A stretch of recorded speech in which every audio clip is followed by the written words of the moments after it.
everyone, and welcome to BPM+Health e-workshop.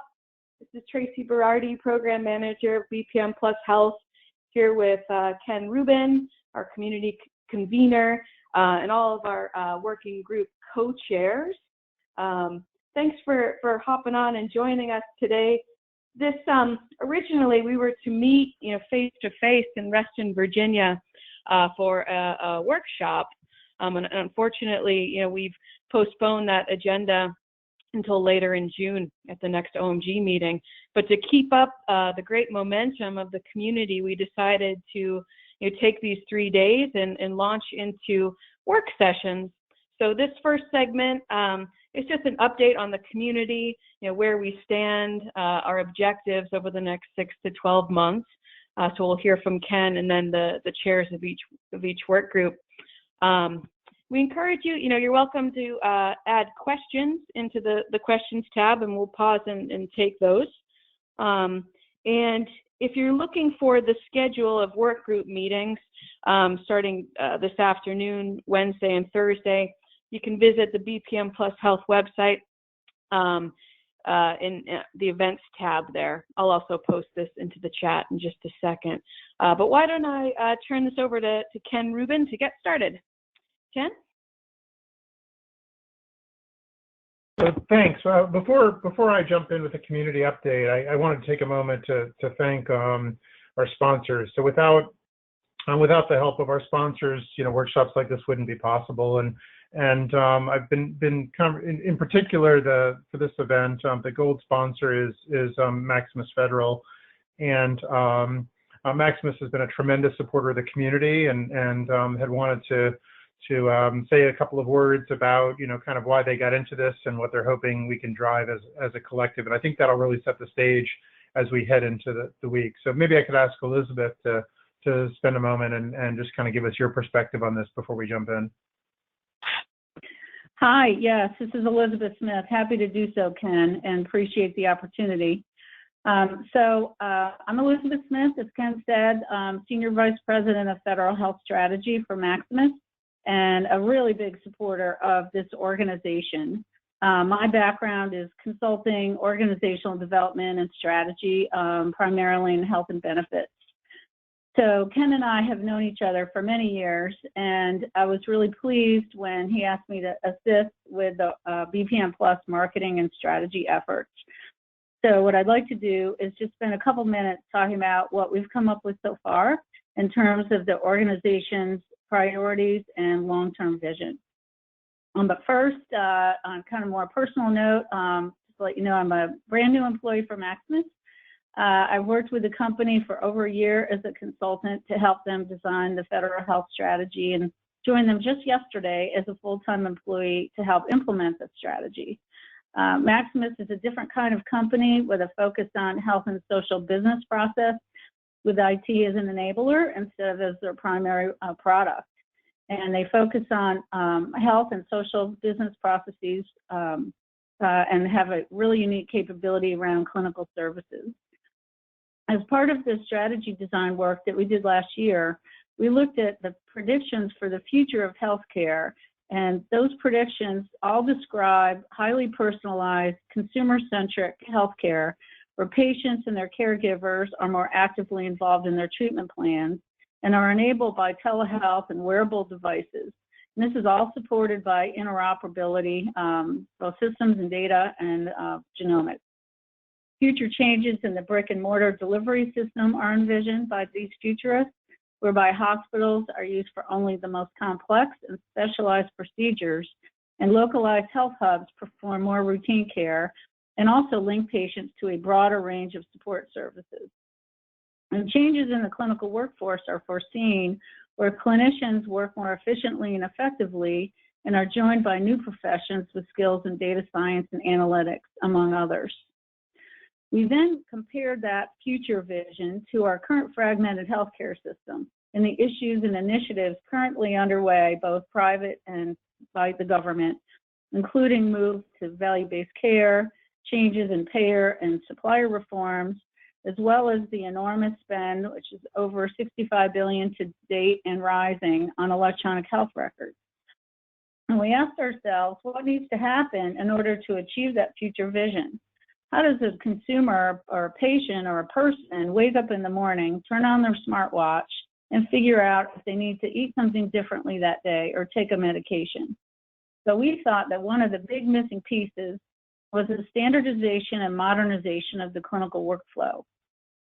Well, as we were thinking about that, we saw that BPM Plus was addressing this exact need. For example, BPM Plus pointed out that it currently takes 17 years on average for new clinical guidelines to get adopted. We then saw that Maximus and BPM Plus were trying to solve the same problem. And so Maximus really stepped up last fall to join the organization as a new influencing member with people, funding, and strong executive commitment, and now the gold sponsorship for this workshop, and much more to come. 3 members of the team are supporting BPM Plus, including Amy Stowers, who is leading the authoring group, Dr. Jen Eaton, who is supporting institutional adoption, and Thayer Wade, who's working on the implementer group. I'm participating myself in the new education work group to think about future workforce needs. I'm very excited for that. So Ken and I started working several months ago, actually as part of the HIMSS 2020 preparation, to clarify and simplify the BPM message. It was really to attract members and increase participation in the organization by the right kinds of organizations, but really with the intention of creating a tipping point for this body of work. The new tagline we created was clinical interoperability, the next frontier in healthcare. It's too bad we didn't get to roll it out at the conference, but I'm sure HIMSS 2021 and we have lots of other places where we can use that. So with that perspective, Ken and I worked on the key things that need to happen to make the clinical workflow work better. Right now, the building blocks need to be put in place so organizations can collaborate on how to make this work. Some of those building blocks include leveraging or creating open standards and a notational approach for defining and promoting standard clinical workflows. The intention here is really the creation of this common clinical language for improving clinical practice across organizations and around the globe. We want to promote the appropriate consistency in clinical care based on best practices and the latest research. In other words, allow guidelines to be implemented in days, not decades. The third area is really seeding and facilitating adoption of the workflow models across all types of institutions and specialties, different diagnoses and conditions, multidisciplinary. And I think one of the things to think about is where do we have success today with our BPM models that have been developed to date, and where do we have gaps? What types of specialties, what types of disease conditions, where do we fill those gaps? We want to address technical barriers and other challenges to adoption. How do these workflows get implemented, and what makes it difficult? There are many EHR systems and provider networks that all operate differently. The next area is identifying the workforce needs and gaps, and really stimulate the training of needed professions. What types of new skills will be needed to implement these workflows and continue to update them in the future? And lastly, we want to provide tools to caregivers and patients to help them better understand the healthcare system. How can we help them navigate and be more full participants in the process? So your work over the next few days and going forward is essential to making this happen. You are the pioneers of this essential piece of the future healthcare puzzle. BPM Plus is here to enable this with the incredible collaborative approach that they are taking, where we can bring together the best minds on how to make this happen. I hope these concepts help the work groups over the next few days think about how you can contribute to these priorities and goals. With today's public health emergency and the incredible flow of information to the general population on the strengths as well as the vulnerabilities of our healthcare system, and indeed the frailties of the human condition, we have the opportunity to make a contribution in a way that may not have been so apparent just a few months ago. So thank you ahead of time for your efforts, both for this workshop and beyond. Thank you, Ken. Hey, thanks, Elizabeth. Appreciate that. So, the community, we're still bootstrapping, and companies like Maximus that have taken the leap to help sponsor some of these activities are really, essential for making this thing happen, and they help support the community support we get from folks like Tracy as a kind of dedicated community facilitator, enabler from the OMG side of things. So it's just absolutely critical. We thank Maximus for the gold sponsorship. I've been remiss in also thanking Perspecta. Perspecta is a silver sponsor, and again, without their support and leadership, not only in directly funding events like this, but in rolling up the sleeves in the working groups, a lot of this wouldn't be possible. So special thanks to those folks. Okay, let's pivot on to really talking about state of the community, what this week is about, and where things have been. So go ahead, back one slide. Sorry, not yet, Tracy. So before we get into it, I just want to contextualize what's happening this week with what happened a couple of weeks ago with HIMSS and what's coming, because it's very confusing and everyone is using all the same labels, and we're certainly guilty of that. So I'd like to spend just a minute and kind of put this into the frame of this arc of what's been going on, so hopefully we can better understand what's going to happen this week. Let's start going back to December with Long Beach. So OMG and BPM+ meet quarterly in work sessions, and we made the decision to have plenary meetings every 6 months of the BPM community. So the difference between a regular work session and a plenary meeting really goes to expectation and the nature of the format of the program. So a plenary meeting is a mix between inviting in speakers that are leaders in the field, getting insights from adopters and so on. So those are more talks like you would get at HIMSS and elsewhere. And then the working sessions, so the alternate meetings are just that. They're roll up the sleeves, breakout sessions where we're actually trying to move the work along. So in Long Beach, in Nashville, when we launched in September, that was a plenary kickoff. The next meeting, Long Beach, in December, was a working session, and there were no talks. It was basically just breakout groups working on getting the work done.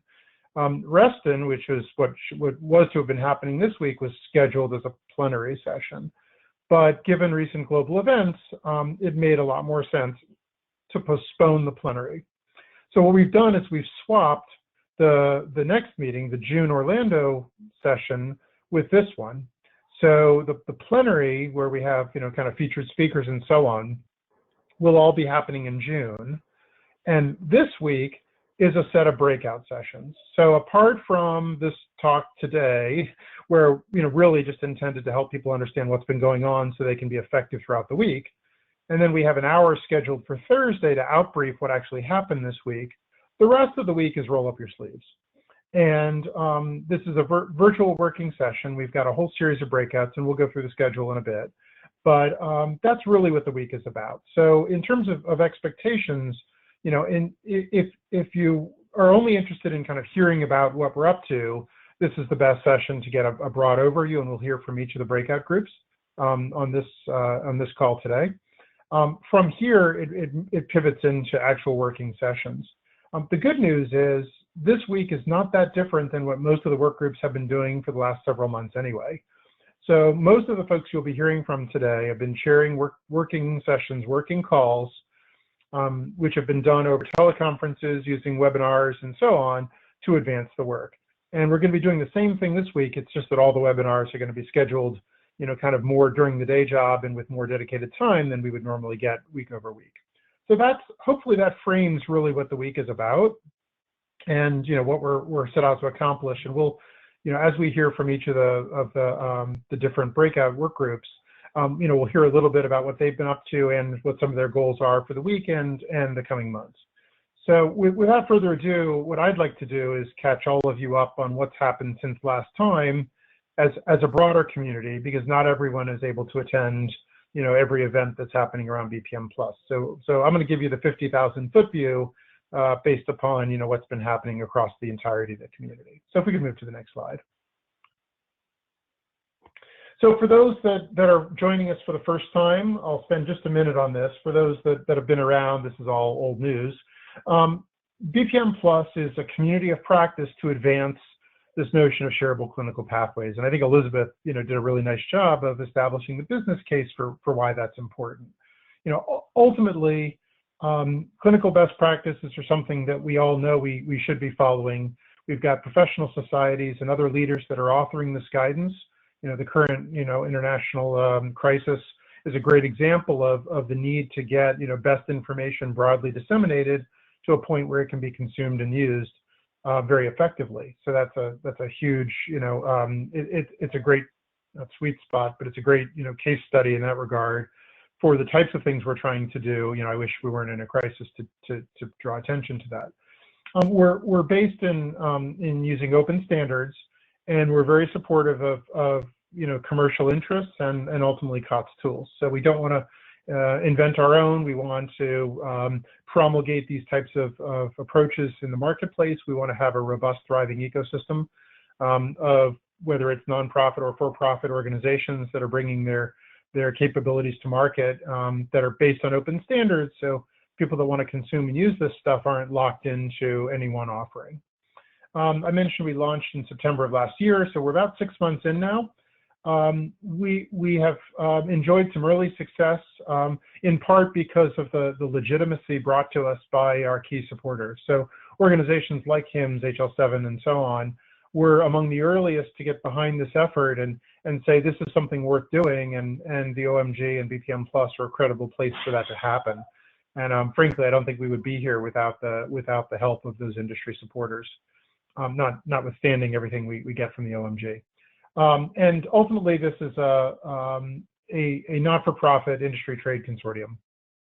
So the OMG has a long history in balancing self-interest toward a community good, and we're leveraging every bit of that in BPM Plus. So rest assured that no matter your organization size, from the largest of institutions like VA to the smallest of consultancies, one-person shops, everyone has a voice and a seat at the table, and it is absolutely a level playing field.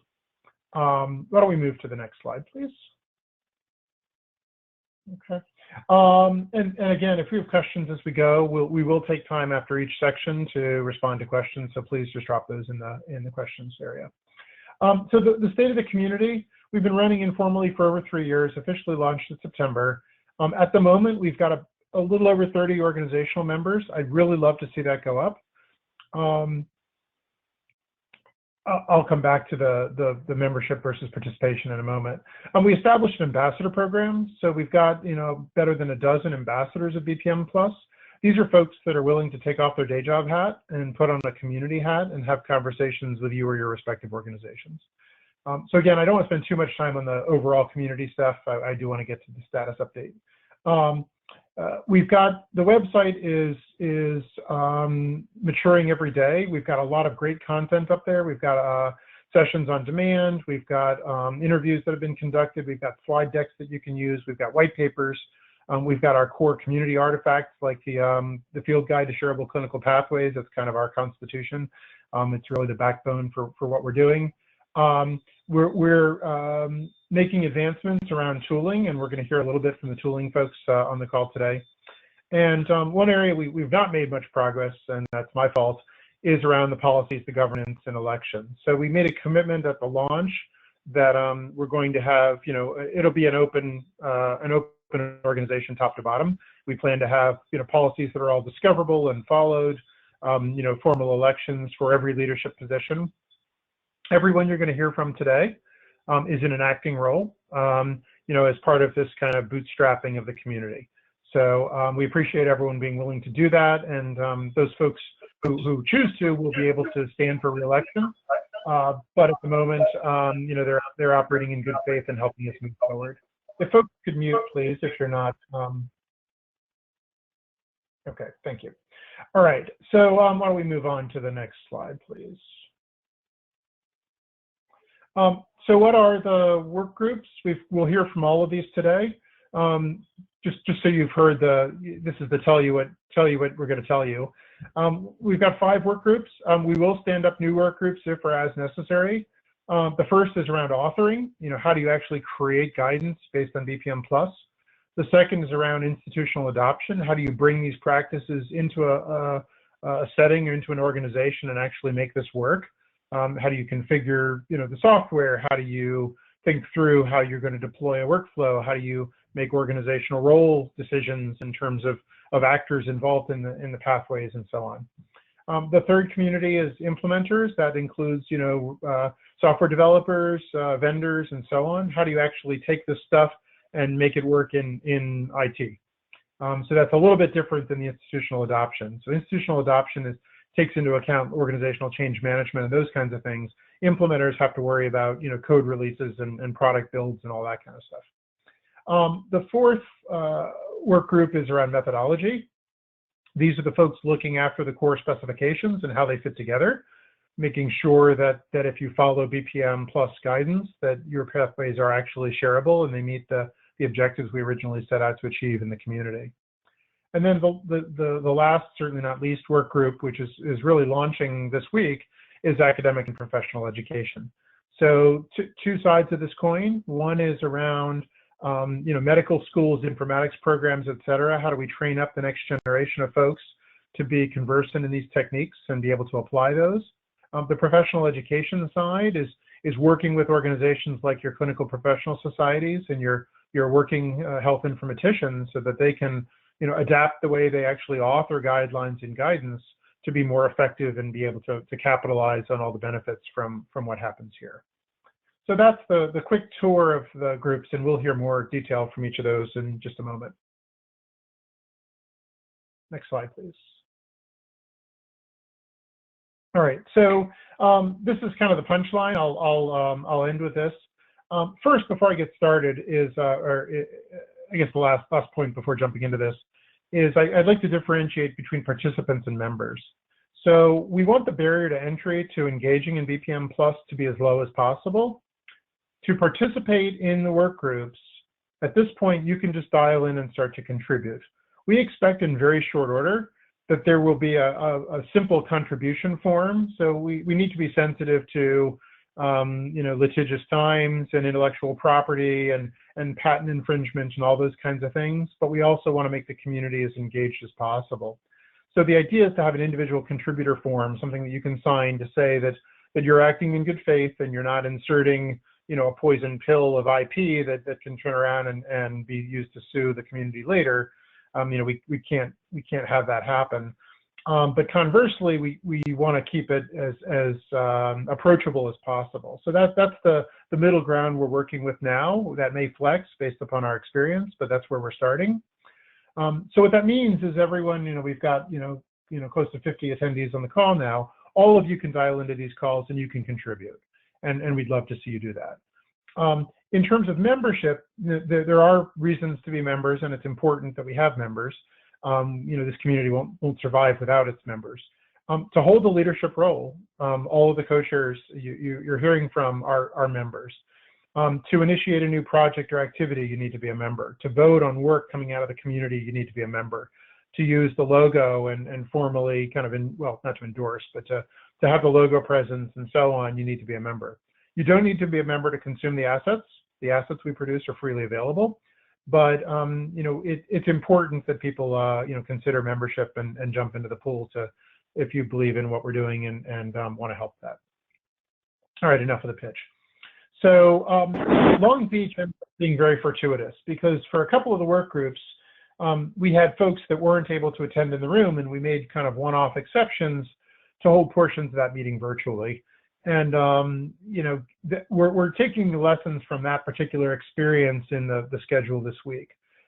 You'll notice that we deliberately only have scheduled events for roughly 4 hours a day. Our hope is that when you're with us, you're really with us and not multitasking. And we've deliberately limited the real-time collaboration time to allow everyone, a good solid blocks of time to sort out the urgencies of their day job. By limiting it to 2-hour blocks per working session and limiting the number of working sessions per day, the hope is that we can really be engaged, present, thoughtful, and productive. So we've tried to optimize to that. I'm interested in your feedback on that, both in advance and especially as we outbrief. That's one of the things we want to look at, because I think there's a strong possibility Orlando will be virtual. So that's Ken's opinion. That's not an OMG position. That's not a BPM position, but I think the writing's on the wall. So again, we need to look at how well this week works so that we can be more effective next time should we need to do that. BPM partnered with HL7 at their International Working Group and Conference in February.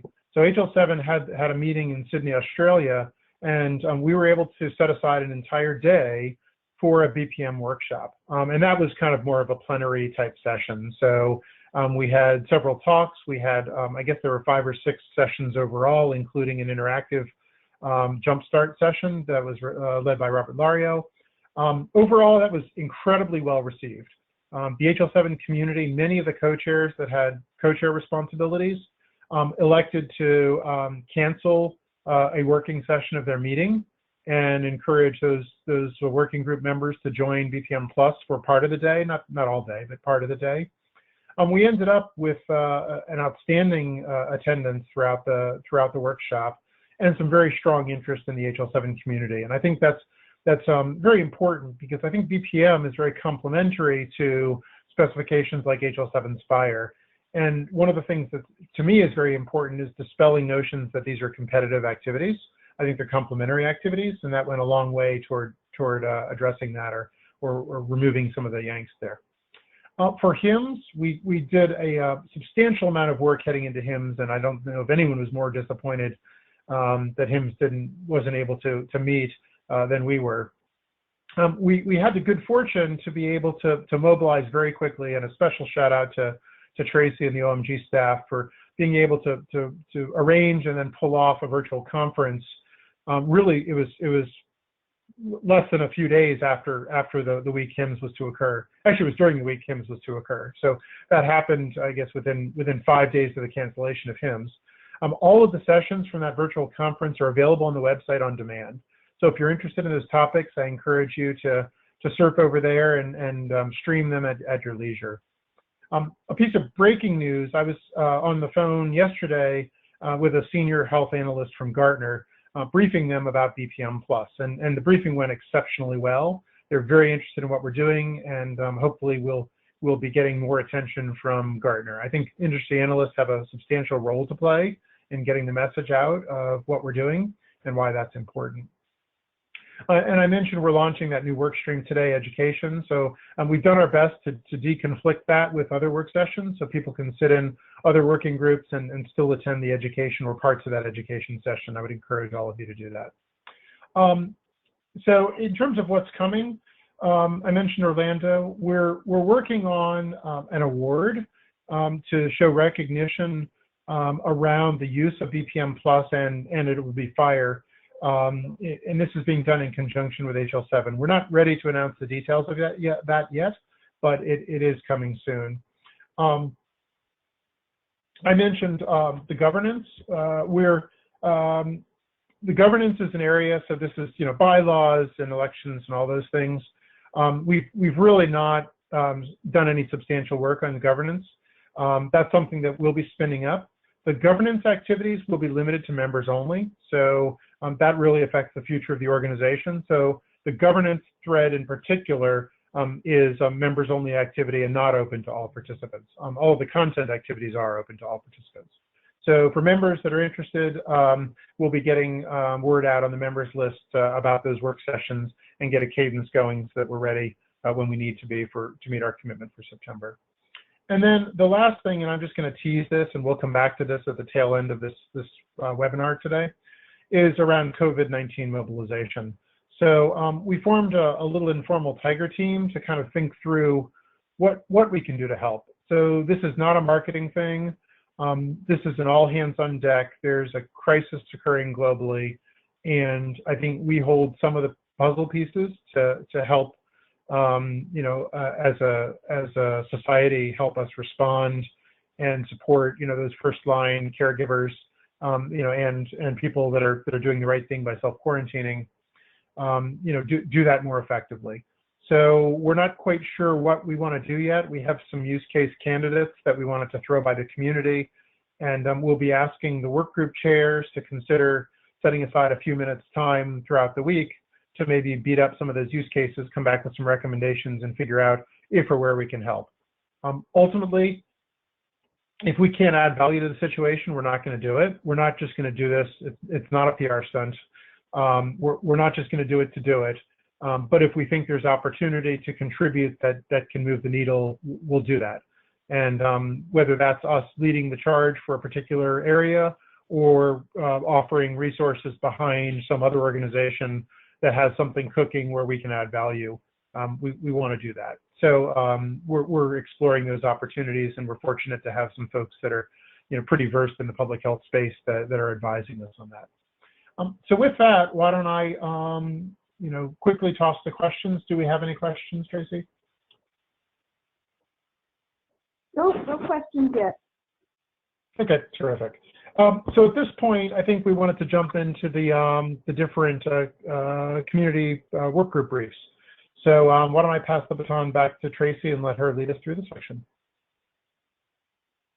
Yeah, so first is the authoring work group. I have a couple slides here for Amy and Poam and Steve. So let me just share. Here we are. Okay, great. Everyone can see the new slide? Looks great. Excellent. So co-chairing the work group is Steve Stowers, Dr. Kawan Goyle with the American College of Emergency Physicians, and Dr. Steve Paisley, IO+.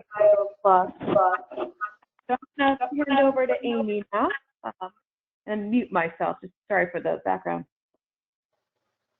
Okay, Amy has unmuted, so I'm assuming people can hear me because I am talking.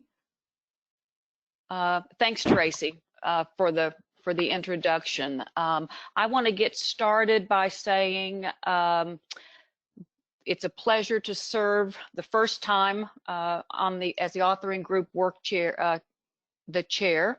I appreciate the opportunity, and I'm going to walk you through some action items that we have and some background information over the next few minutes, building up to our working group webinar, the Roll Up Your Sleeves webinar that Ken introduced earlier. Tomorrow, we hope you join us.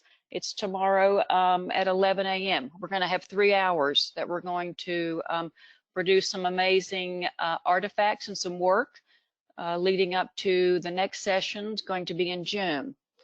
It's a pleasure to be with you today on this prestigious panel. I want to thank the co-chairs that have turned over the authoring work group to me, Dr. Pawan Goyle and Dr. Steve Paisley. And I'm going to ask them, I'm watching the mute buttons. If they unmute, I want to ask them over the next few minutes that they can certainly add information to what I'm going to be sharing with you today. The work group, the authoring work group, I want to report after doing some deep dive analysis is strong. We hope to accomplish great things this year. We are up to the commitment, and we'll leave no stone unturned to accomplishing what's been laid out before us that I'm going to share with you. Again, please join us tomorrow, and I'll give a shout out about that at the end of my my little talk here. Tracy, you can flip slides for me if you would be so kind.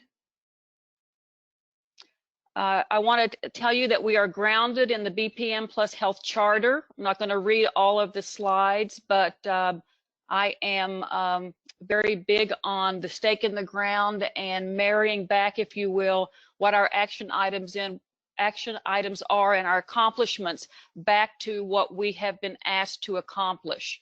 So these are the goals of the health community. We will refer back to them and marry a map and gap of what we are to accomplish back to these.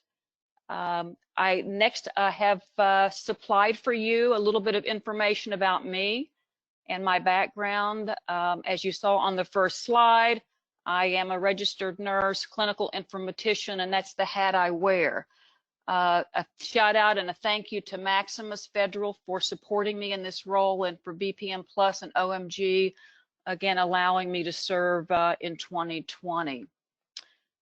I won't read through my biography, but I want you to know that I have a strong passion and background wanting to serve clinicians, providers, the healthcare system, our customers, to streamlining workflow, optimizing talent, as well as leveraging information systems in a very structured approach. Okay, Tracy, you can flip to the next. Okay, so what we're going to accomplish today, and Tracy will keep me on time. I've shouted out a few thank yous. Thank you again for everyone allowing me to be part of this great group. Ken went through quite a few of the chronology of the key milestones, but I've included those a few for you. And then I'll ask Pawan and Steve if they'd like to shout out the 2019 accomplishments. I have a placeholder for that.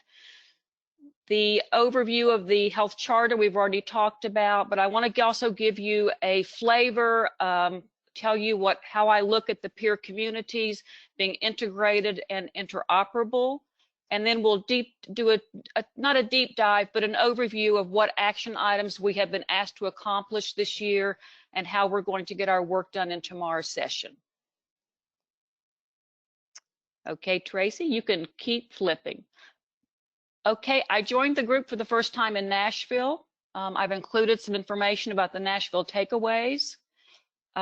We did receive our definition of success, our action items for the authoring work group in February of this year. We conducted our kickoff on February 21, and we executed our communication and engagement plan for our stakeholders. We participated actively and listened to all of the HIMSS webinars. And again, we were disappointed that we couldn't be there in the interoperability showcase. But I have gone through the webinars on several occasions and trying to pull out those gems and those items that will help build our success in the authoring work group. Tremendous amount of work has been done. Big shoes to fill. Okay, in Nashville, we actually, these were the action items that needed further exploration. We will continue to do this as we hold our 3-hour work session tomorrow. Being very laser focused on what we need to do. Look forward to any comment or advice as we drill down on these. Obviously, we want to grow the organization as well as the community, and particularly our work group. Okay, Tracy, you can keep going. Thank you. We had a great kickoff. We had many on the webinar with us. Here's a list of those that participated. And again, we need to grow our authoring work group. We concluded the agenda for you and our action item that came out of this. Obviously, HIMSS preparation as well as the March Reston conference that we were to have was also key on the list of planning. We want to thank all of those that participated and look forward to seeing you and others tomorrow morning. Go ahead, Tracy. Thank you. All right, I'd like to open up the phone to Dr. Guerrell and Dr. Hazley if they'd like to share anything with us about the 2019 accomplishments at this point. If not, we'll keep rolling and we'll update the community and those on the webinar as we go through the presentation. Good morning, this is Pawan Goyal, and thanks to Amy for her leadership on the authoring work group. In fact, we are just completing our first year with the authoring work group, which was kicked off in Reston last year in March.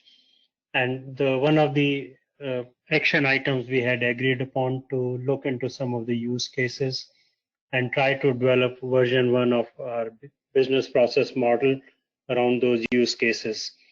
So American College of Emergency Physicians and American College of Obstetrics and Gynecology, we worked collaboratively on 2 use cases. One was for the first trimester pregnancy emergencies, and the second was on the back pay back pain management and use of opioid. And both use cases had beautiful models built around it, and they are available for further consumption. As Amy said, we have a very ambitious agenda, and we are very excited about the possibilities in 2020. Ken also mentioned about the Tiger team on COVID-19. I think that's another exciting opportunity for us to do something substantial for the community.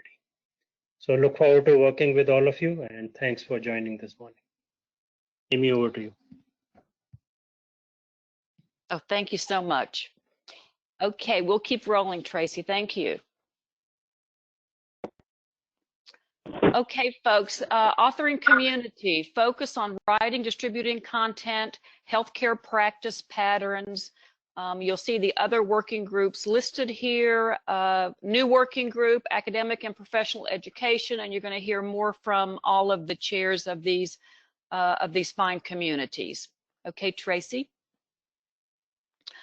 All right, a little bit about how I approach things. I shared my bio with you, but I just want to highlight, I look at things through transparency, things to be integrated and interoperable. So I've included a couple little quotes here, things I've used in my consulting practice in leading high performance functional and technical teams. Love the book Good to Great. So you'll find as a chairperson on this strong community and work group of a lot of very highly educated, prestigious individuals. I am a listener, have an analytic background in mind, and I want you to stretch me, but I also want to stretch the community this year to do even bigger and better things that we have been able to do under Pawan's and Steve's leadership last year. Hopefully we'll be able to reach alignment, as Ken talked about, on our vision, our values, our mission. That's important, stake in the ground. And I do believe in continuous learning, continuous improvement, as well as the ability to change and to pivot when necessary. And I believe there is strength in us working as teams together to produce the best results of the customers that we serve. Tracy, go ahead, please. Okay, now the next few slides, I'm not going to go into great detail, but we have an ambitious, as Pawan said, an ambitious list of action items that have been handed to us, and we very willingly accept them from the BPM+Health larger community. We have a lot of work that we're going to get done tomorrow. We're going to do flow charting, modeling, develop that checklist, if you will, of how to author. We've got a lot of great things that have happened in the past, and a lot of our work is going to be around lessons learned and capturing all of that in documents and artifacts, as well as process flow diagrams. I don't want to lose sight of the healthcare practice patterns. We've got a lot of great healthcare intellectual property on our working groups and in other groups, and we want to capitalize and use all of that that great thought leadership. Tracy, please, next slide. As you can see, slide 2, we've got additional action items that we're going to be working on over this coming year. And you can keep flipping, Tracy, please. I want to highlight that 8.0 of our action item list, our definition of success, is our step-by-step guide, and we've actually already started to work on that guide. You'll see that a little bit further down. Tracy, you can go to the next slide, please. For tomorrow, for those of you that are on the phone or the webinar and phone, we've got 54, and if you're joining us, and we hope you will, these are going to be our action items. We're going to report on the outbrief on Wednesday of what we've been able to accomplish around the next few items. So again, document lessons learned, capture all authoring initiatives, We're going to continue to work on our communication and marketing and engagement plan. And again, highlighting that checklist of use case development. I've also started a list of next steps, and we will highlight, in addition, more current state tomorrow during our 3-hour session. Okay, Tracy, keep going, please. All right, as part of our plan to execute, you'll see a spreadsheet that highlights the different use cases that were presented through webinar that were to be presented in different venues at the HIMSS conference. As you can see, we have a lot of thought leadership as well as amazing use cases, authoring efforts that have gone on in the different working groups. We're going to be drilling down on these particular use cases. We're going to be asking these folks for their lessons learned, again, to build that step-by-step checklist.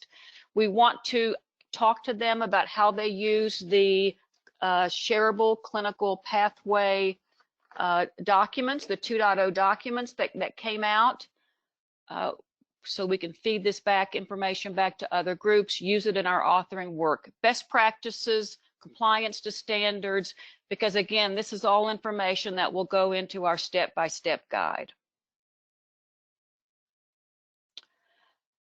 We will, in addition, work on a short list of potential pathways. We've already started that list, and again, highlight step-by-step guide. So the last 2 slides of action items 1 through 5 will be those that we will particularly focus on during the session tomorrow.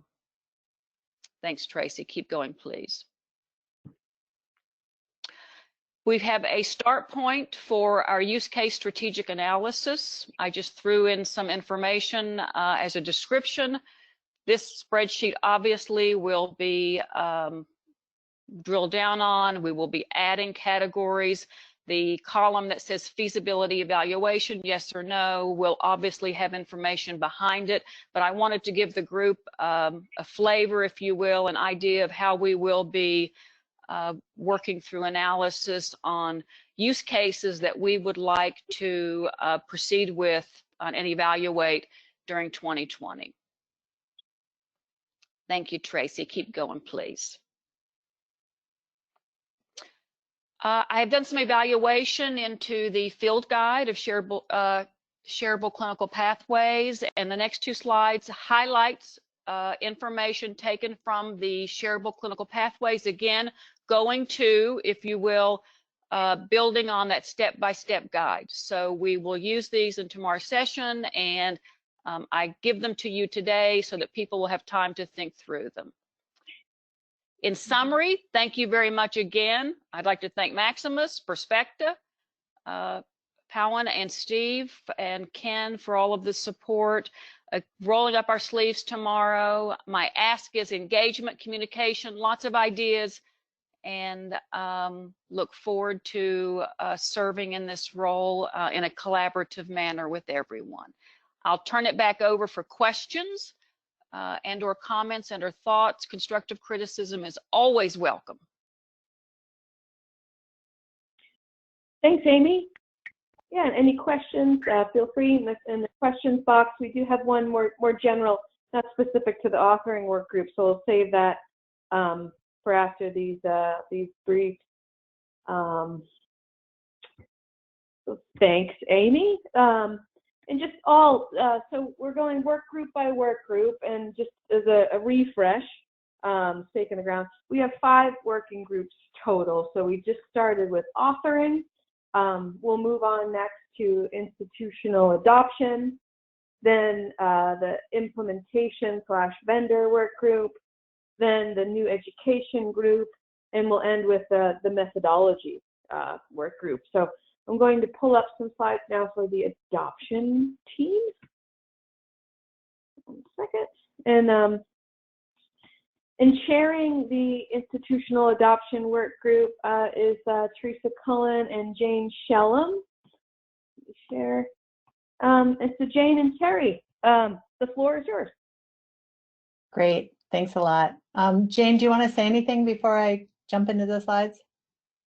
No, other than to thank you for going through the slides.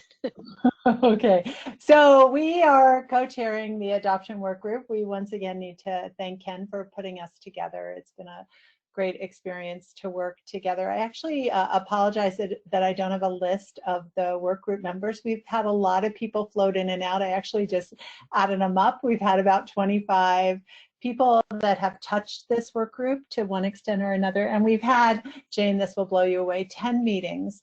And I'm going to show you today the results of some of that work and then show you where we actually want to end up. So the next slide. So we started with developing adoption workgroup goals. And you can see these here. I'm not going to read them to you. Suffice it to say that they've been through multiple iterations. Comments are always welcome. But I think we're pretty clear on these goals for what we want to do from the work of the adoption workgroup. And as you can see, they really are related to what happens in adoption and what's the benefit of adoption. So once again, these goals are within the overarching goals of the BPM+ group working groups, but it's really related to adoption. And what we decided early on, or well, in the fall, the late fall, was that we would like to get 3 work products out. We'd like to get a CMM adoption model. I'm going to show you part of that on the next few slides. We'd like to get a playbook for implementation of the adoption model, and we'd like to be able to offer draft evaluation metrics. Now, those have taken some time for us to work through a draft adoption CMM model, but we believe that these are doable and deliverable. The goal of this is to ease the pain of adoption, to help institutions, organizations, as well as small group practices or anyone else that's interested to be able to facilitate their efficiency and effectiveness of using BPM+. Next slide. So for those of you, I imagine many of you are familiar with CMM models, the capability maturity model. That's what we're basing this on. As you're aware, Carnegie Mellon came up with this a very long time ago, specifically for software engineering.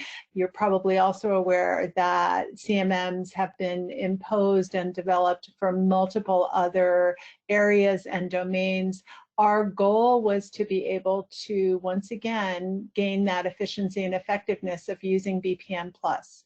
We thought that it would be most helpful if we developed a stepwise approach for institutions and or anyone else that wanted to do evidence-based care practices to have at their fingertips, in a sense, a ready-made way for them to go through the process and to be able to understand where they were in the process of adoption, and to also be able to evaluate their stage against a rubric that included what we believe is important to get to successful adoption. Next slide. So as a part of that, we went round and round, multiple permutations, and I'm sure there's people on the phone that contributed, and so we're very grateful for all the contributions we have.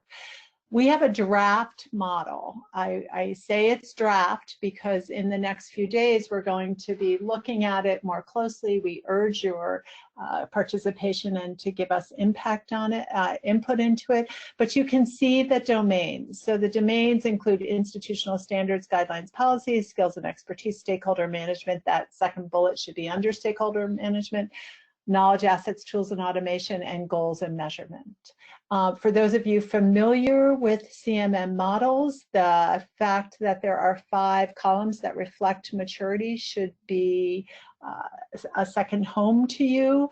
Initial, repeatable, defined, managed, optimized. Obviously, these are defined in other ways. Sometimes initial is defined as ad hoc, and there are additional words that can be used to define these. But we adopted these 5 levels of maturity along with these 5 domains. The domains were then subsequently teased out into what it meant to be at to be at a different level for that domain.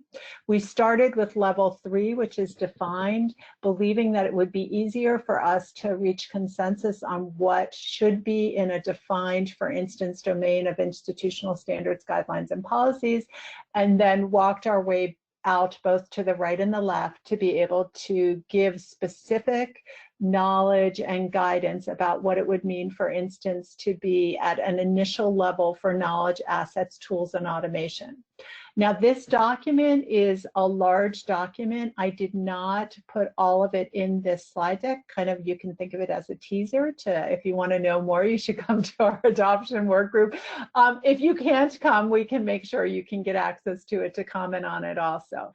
But suffice it to say, there's been a lot of work going into this, a lot of discussion, a lot of, you know, in a sense, decision-making about what did it mean, for instance, to be a managed level for knowledge, assets, tools, and automation.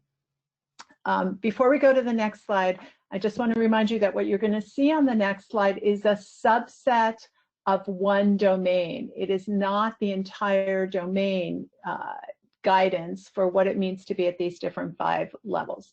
The other thing is, for those of you who have used CMM or never used CMM, you know that institutions, organizations, individuals can be at different levels. So on one domain, institutional standards, guidelines, and policies, you can be optimized.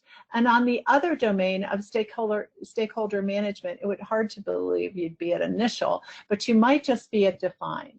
So the goal here is, once again, to really help the institution that looks at BPM Plus and goes, oh man, this is overwhelming, I don't even want to go there, or I know I'm really good at all of this already, to give them the ability to compare themselves to a standard. And also our long-term hope is that the institutions that use this will generate knowledge assets that other people will be able to use as they go forward. Next slide.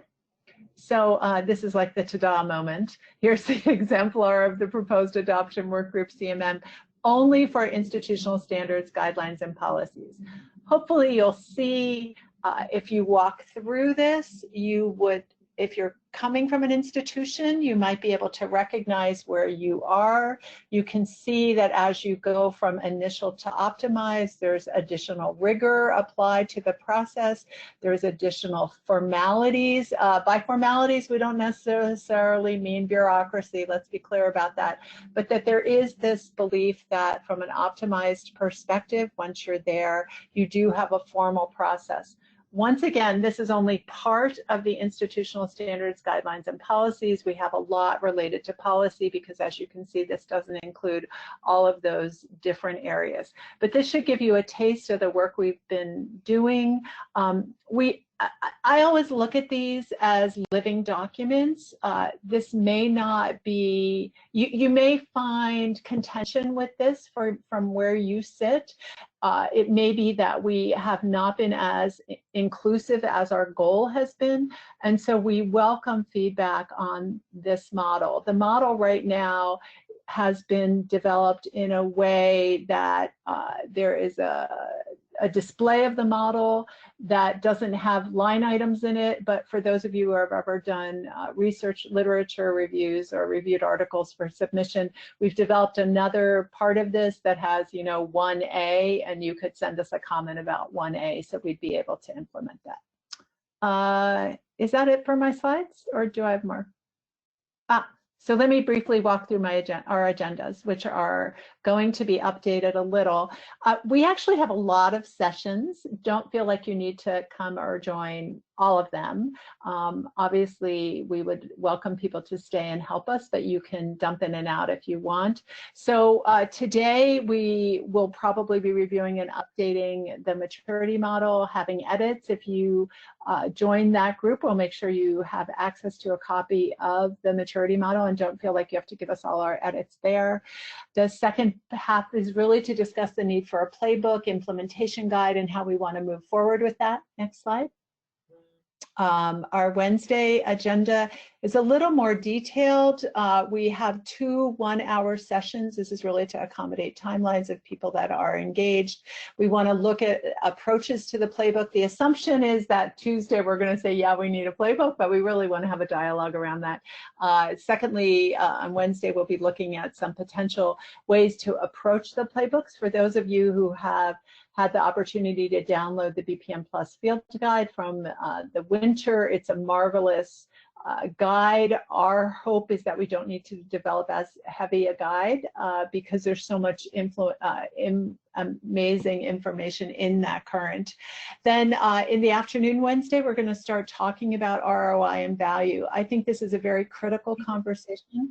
We've heard it from multiple institutions that the question, why should I do this? We need to be able to answer that. And our hope is that we can answer that by developing some metrics, assessing how an organization would use those metrics. And you can see evaluate your own or evaluate by an external. Evaluate your own would be, we would give you metrics that you can use yourself. Evaluate by an external wouldn't necessarily mean that you're paying money for anybody to evaluate you, but there might be the opportunity to do some comparison outside your own organization. Next slide. And finally, Thursday will be our outbrief and wrap up. I do, and you can see that there, we will have next steps.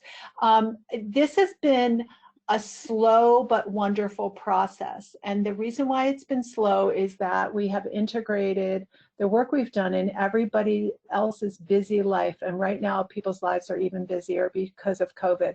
At the same time, people contributing an hour here or there, and their cognitive and reflective insights have been incredibly helpful. The one thing I want to say is because, and Ken talked about it this morning, we will make time during at least one of our sessions, perhaps 2, to discuss COVID-19 and whether we need to spin just a little to respond to the epidemic.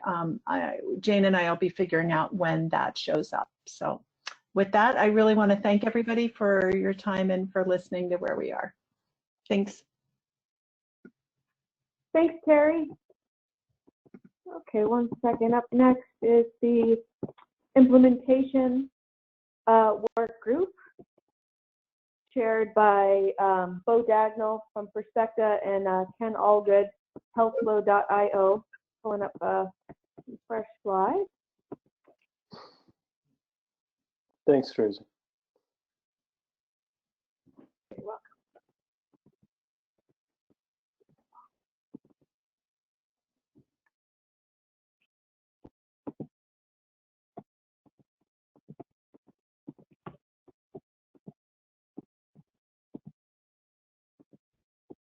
Okay, Ken, it's over to you.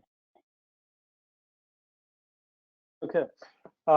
Thanks everyone for joining us. As Tracy said, Bo Dagnall and I are co-chairing the Implementer Working Group. Bo's with Perspective. They're one of the major sponsors, as Ken mentioned earlier, of this effort. They've really been supporting it since last year. I joined in December as co-chair just to help out a bit and really to Amy's point as to how they're engaging, really leverage what's going on and kind of help to utilize the efforts that we're going through with HealthFlow to incorporate also some general industry lessons learned, things we're running into, and help inform the overall process, help Bo out. So Bo, you want to introduce yourself? Yeah, thanks, Ken. Hello, everyone. Bo Dagnall here. I'm the CTO within Perspective's Healthcare Provider Group. When BPM+Health came along, and I remember attending a meeting in San Diego with Ken Rubin and some other folks many years ago on this topic, and when it first came along, what got me excited about it was an opportunity to make healthcare software more contextually and situationally aware. What I mean by that is most systems, particularly we're all caught up on FHIR and APIs these days, most systems are passive. They sit there idle and they wait, until some external entity calls upon them, invokes their APIs, and requests some data or functionality to to be executed, which limits really the purpose and the intent and the value that software can provide. What you really, I think, want to do is you want to be aware of the environment, the business environment, and the IT computing environment that a piece of software is deployed into. You want to know what the clinician is doing. You want to know what the patient is doing.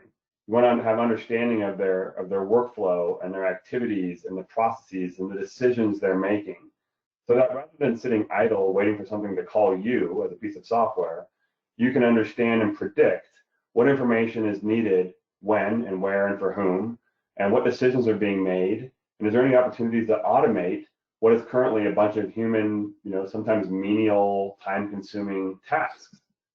And so that's what got me excited about BPM+, is it gave us a roadmap, right? A guide for what a clinical pathway or a workflow would look like, what the steps and the activities and the sequence of events, the decisions that were being made, the data that was needed at the appropriate places within the workflow, et cetera, to allow us to understand the usage context.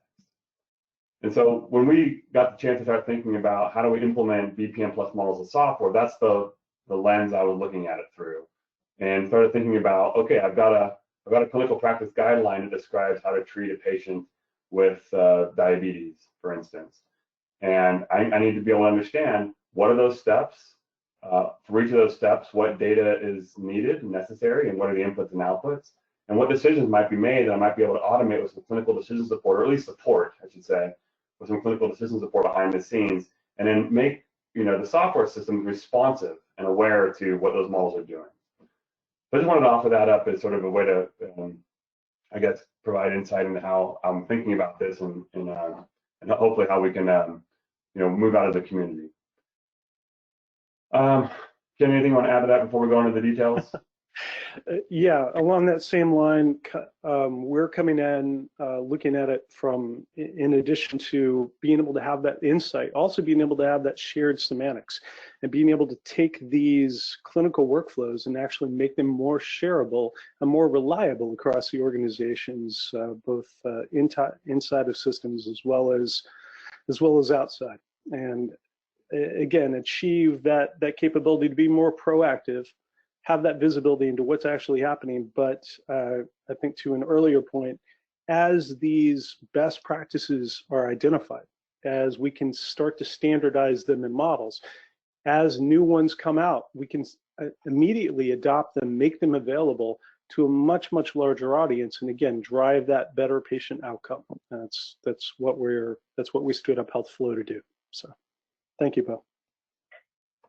All right, great. So Ken and I, we have put together, some quick slides here to discuss what we've done and what we're intending to do. I'm just going to walk through them. Ken, please add color, commentary, jump in wherever you want to add additional details.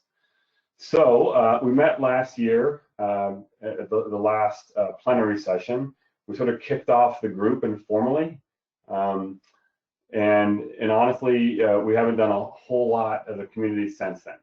So we're looking in a way to restart the group here this week with these virtual sessions, and then have a regular cadence going forward. I'm a little embarrassed to admit we don't have 10 meetings under our belt like some of the other groups do, which is not to say that work has not been done. In fact, a lot of work has been done. It's just that a lot of that work wasn't done across the broader community quite yet. It will be, and it will be shared. But I think we all got kind of busy with hymns and other things, and we just sort of lost the community approach there for a little while. But we're bringing it back into that.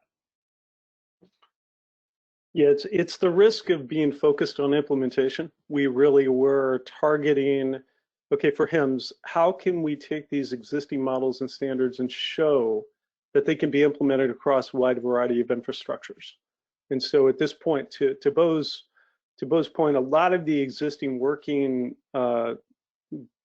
group itself within the implementation side, we're focused on several different projects, again, targeting exposure with HEMS And so there is a lot of the co-work, a lot of the collegiate work around the efforts.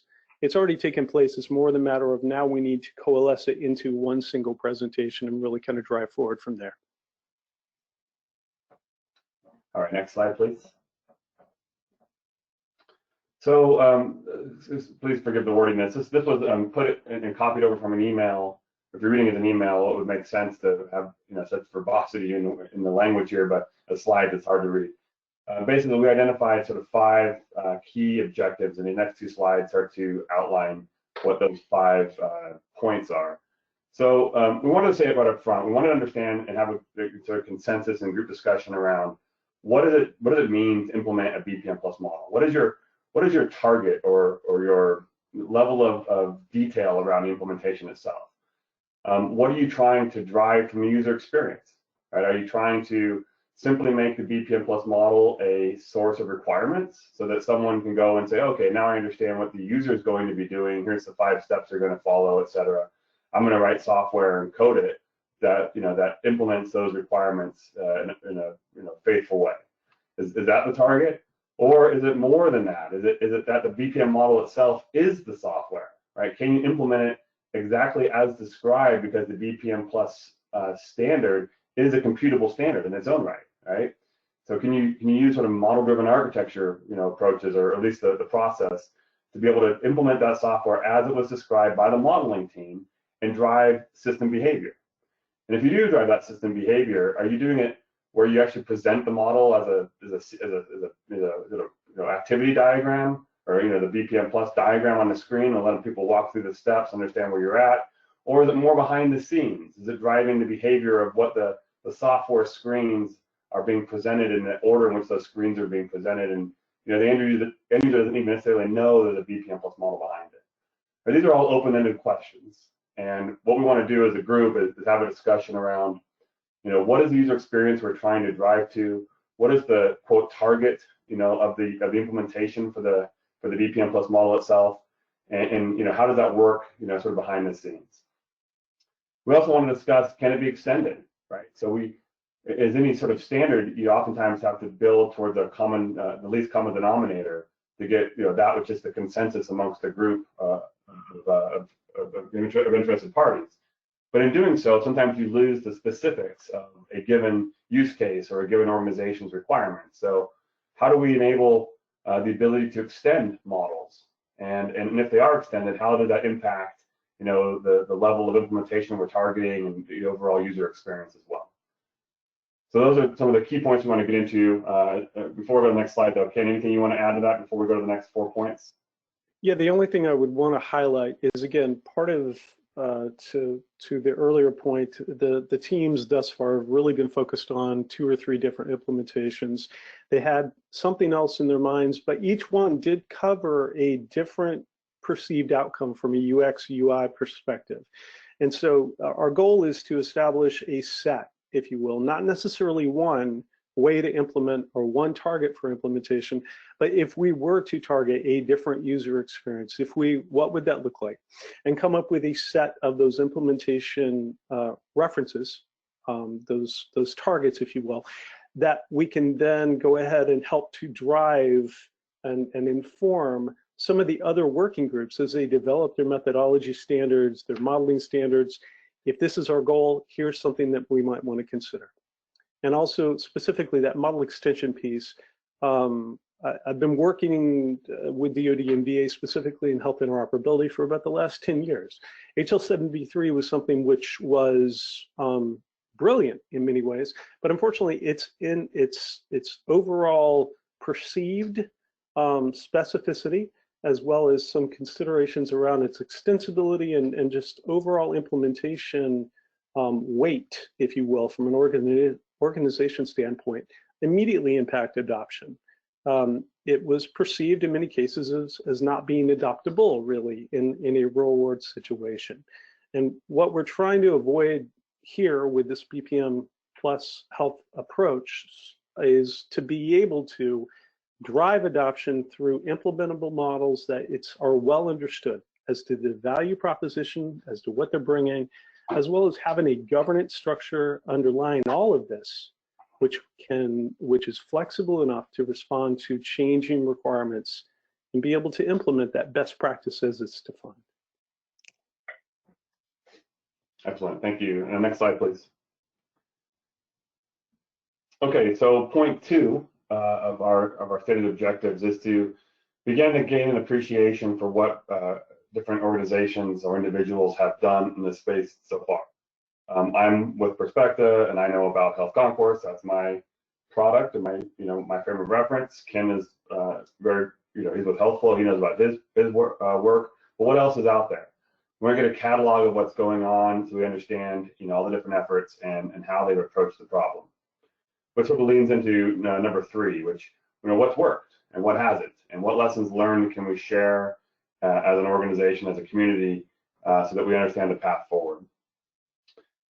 Number 4 is really important, and it ties back to the authoring and methodology group to a certain extent. But when you want to make a model, there are certain requirements you have to place upon that model, such that it is implementable as software, or making it operational is the word we used here.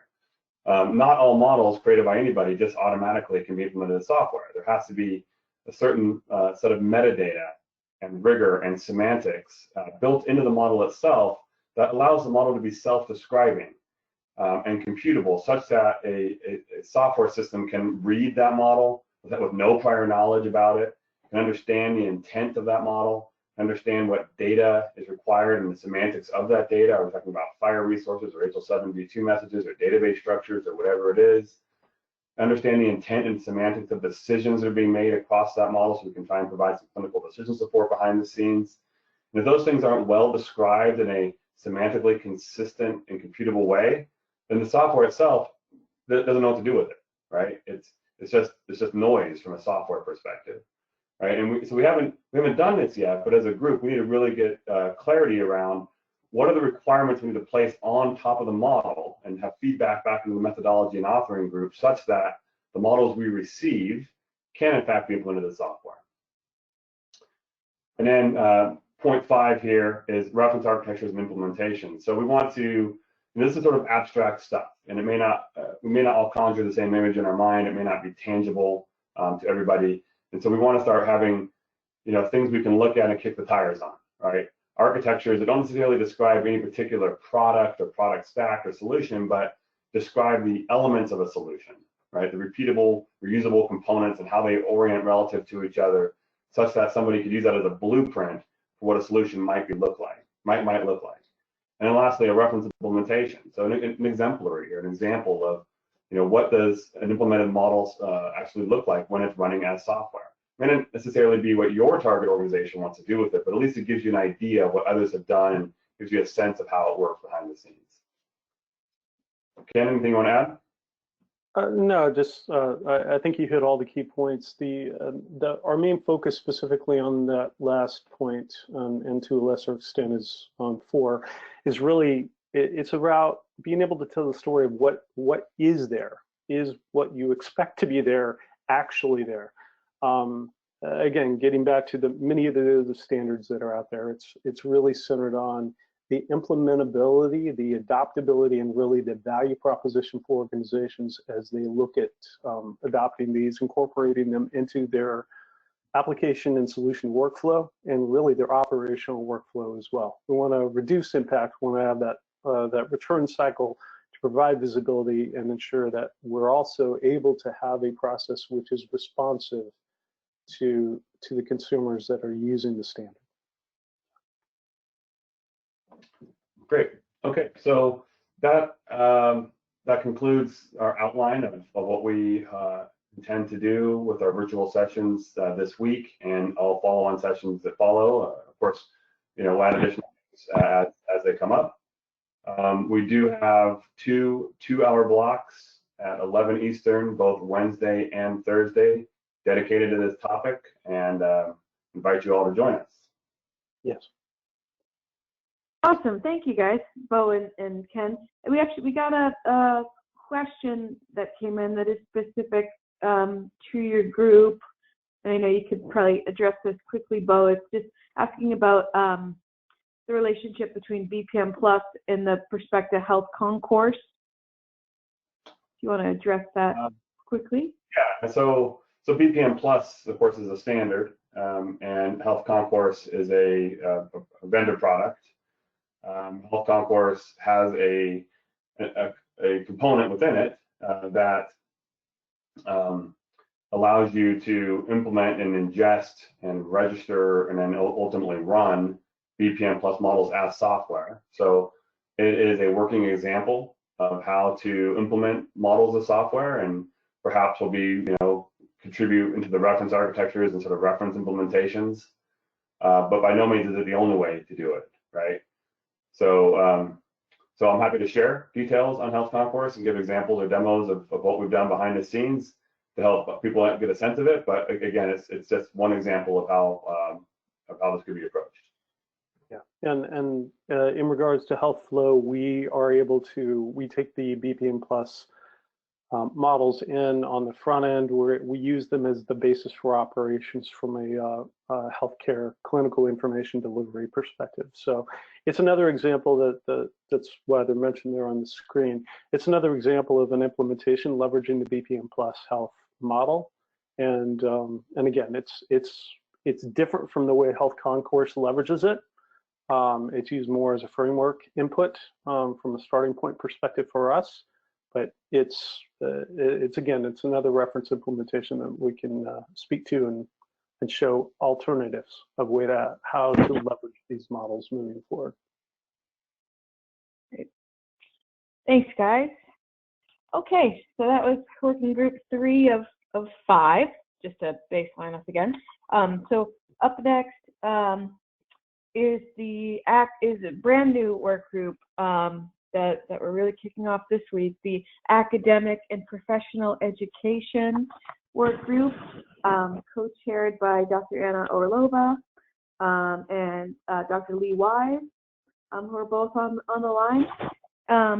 And Anna and Lee, I have a couple slides at the ready, if you'd like, introductory slides. Let me know if you want me to display.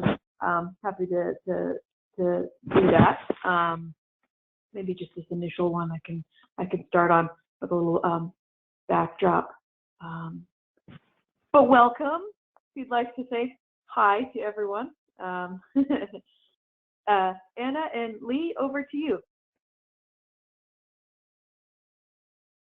Well, good afternoon. This is Lee Wise, and I do have to do one minor correction. I am not a doctor. I'm not a PhD. I am an RHIA. I have a dual master's in health information and IT, so I like to lovingly call myself, I can speak both HIM and IT geek. So I can actually talk to both groups and get everybody's minds on the same page and be able to interpret. So I guess I'm a health information interpreter, if you'd like to call it that. I was contacted by Anna last month to assist with the academic and professional education for BPM, and I am bringing myself fast up to speed as to everything that is going on in the inner workings. All of the groups are working at a very fast pace, and I am bringing myself up to speed as quickly as I can. Our goal, as you're aware, we just are launching this week, so everything is extremely fluid right now. Our goal, though, is to get information out to the medical school informatics and the clinical professionals to help them learn the best practices that are coming out of these groups and help improve the patient outcomes. That is the goal of everybody, both on the educational and clinical sides. Anna, are you here?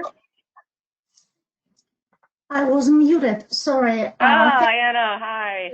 For unmuting me. And my name is Anna Orlova. I will be working with Lee Weiss, my colleague from the American Health Information Management Association, to launch this academic and professional education community.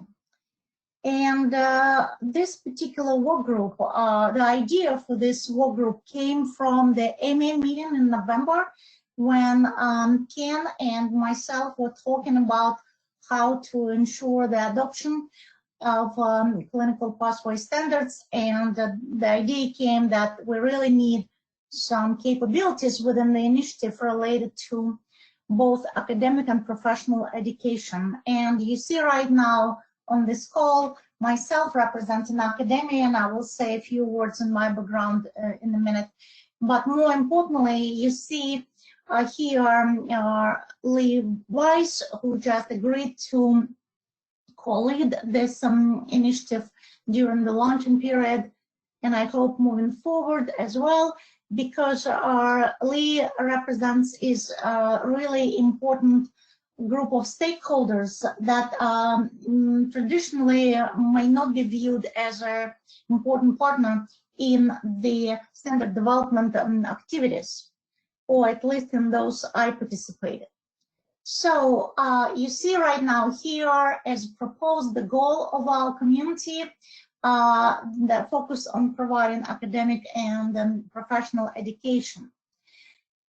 I am a faculty and one of the creators of our Johns Hopkins Division of Health Sciences Informatics, which was created, oh my God, in the late 90s.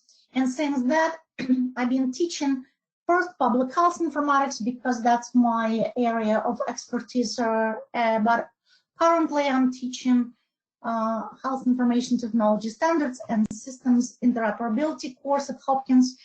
Been teaching this course already for 10 years, and one of the lectures in this required course is actually business process standards. Therefore, I personally have a very vested interest in participating in this initiative, because that would help me really make sure that clinical pathway standardization is addressed when we're transitioning from the business standards such as clinical guidelines and other rules, business rules, into the formal way of documenting clinicians' workflow and data requirements associated with this workflow. I also, 2 years ago, joined faculty at Tufts School of Medicine, where I became a founding director for the Health Informatics and Analytics program.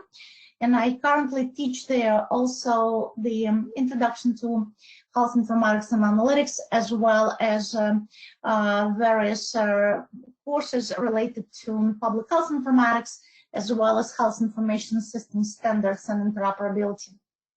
And with that, I feel that I just will be able to bring to the table of this group some perspectives and experience of been teaching standards for over the years, and more importantly, see how that standards teaching in academic environment could penetrate further into this professional education or continuing education environment of particular healthcare organizations.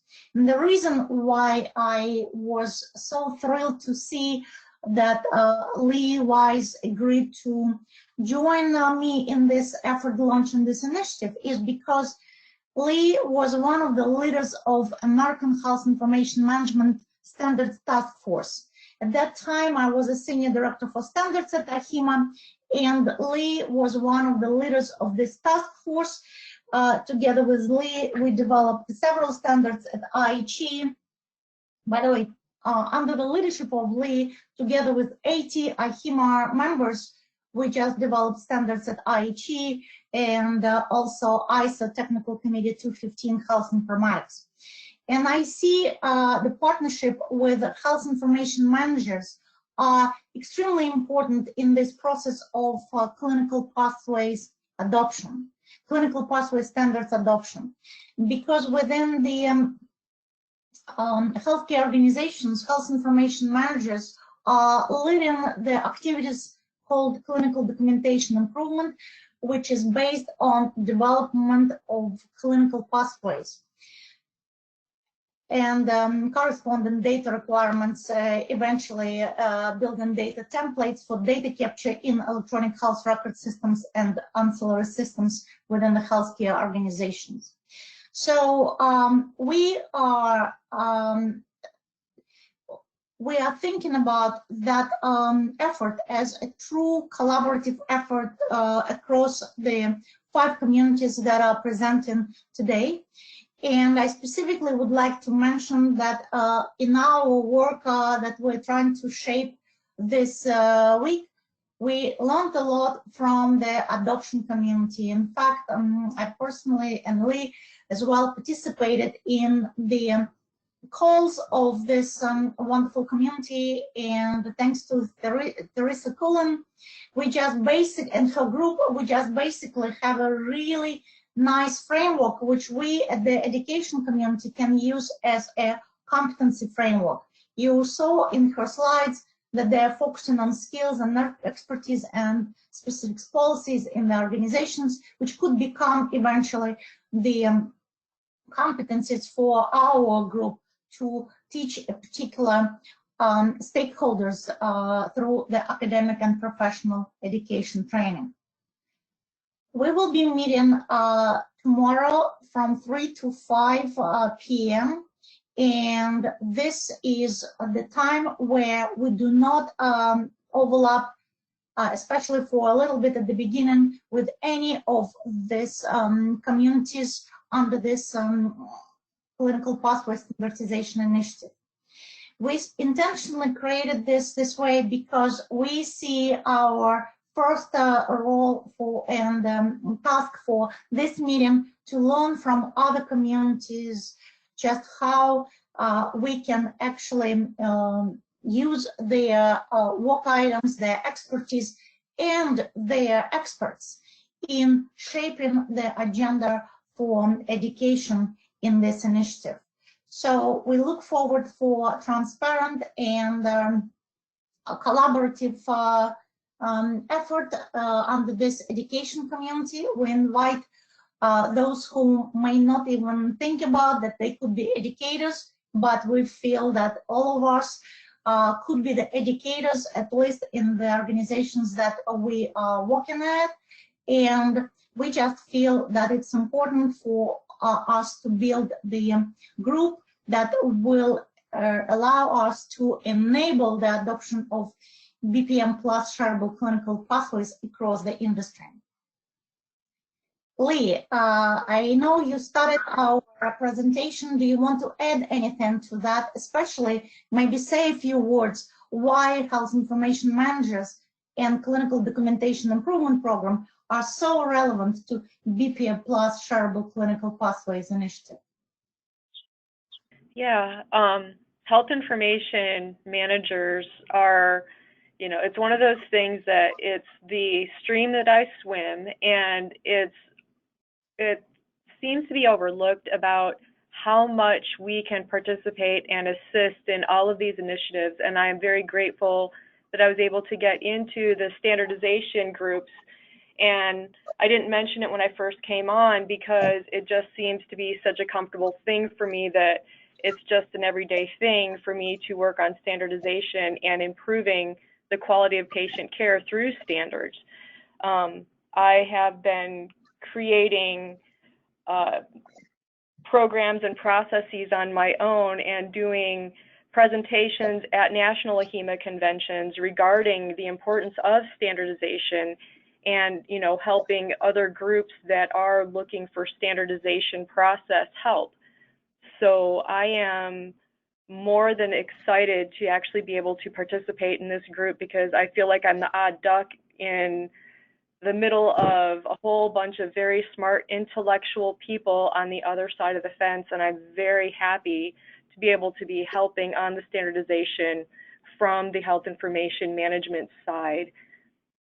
So thank you very much to everybody who's presenting to allow me to help you on these initiatives.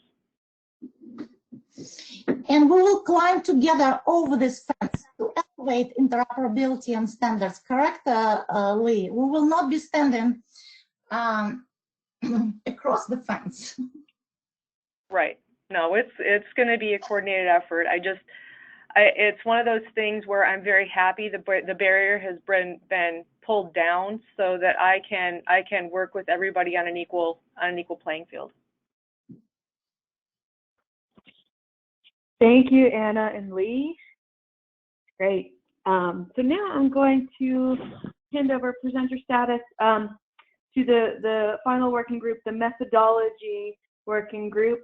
So Robert Lario, here you go, giving you access. So the methodology working group is chaired by Robert Lario and Steve White, who are both on the line.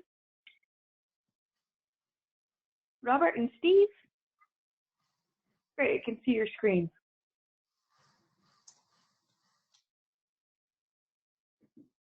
And Robert, I think you might be muted. Here you go. Okay, great. And do you see I don't know what screen you see. Do you see the full presentation? You see the PowerPoint. Yeah, you could make that full screen just to block out the other applications in the back that we can see. So you're actually seeing the wrong screen. It's probably, let me, all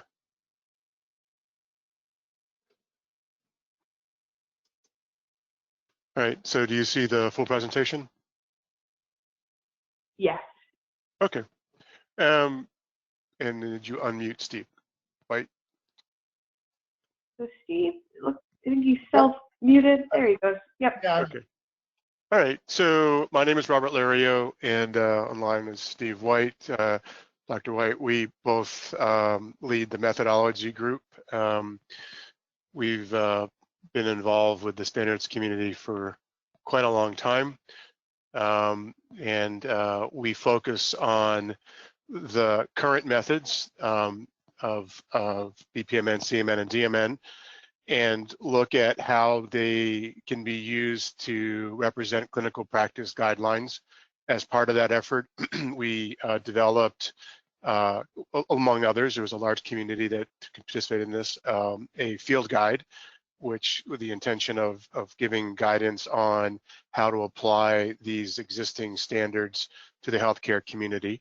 There's 3 levels to it. There's a reader section, which is really just oriented towards somebody who's really never seen any of this symbology and wants to become familiar with what the meaning of the symbols are, so that they could perhaps read a model based on these methods. There's a producer section, which is it's oriented towards individuals who have a background using these methods already. We're not trying to teach you how to be a BPMN or CMN modeler, but we are trying to communicate in this section sort of what we think are, as a community, best practices and how to apply these methods to different types of issues that you might run into when trying to express clinical knowledge.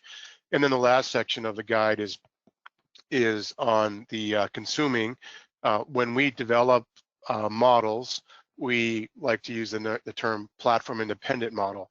The idea being is that you're expressing the knowledge that you want the reader to understand in a very clear and disambiguated way, but we're not telling you how to implement it in your community.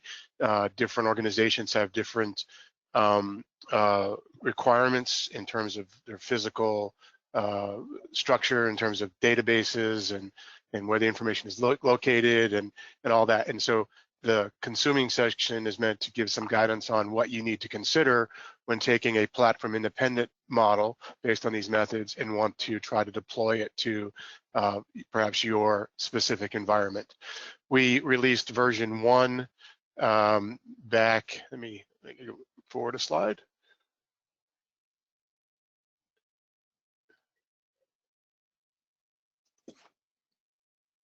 My slides are not advancing.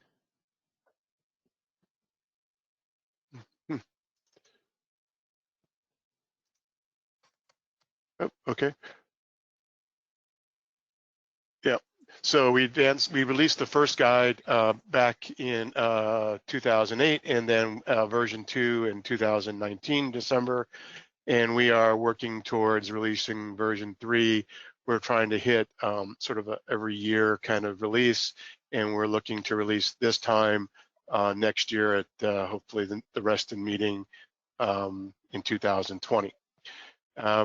it's an open document. Anybody can have access to it, and we're certainly looking for any kind of feedback on the current version or in issues or concerns that you think that we should address.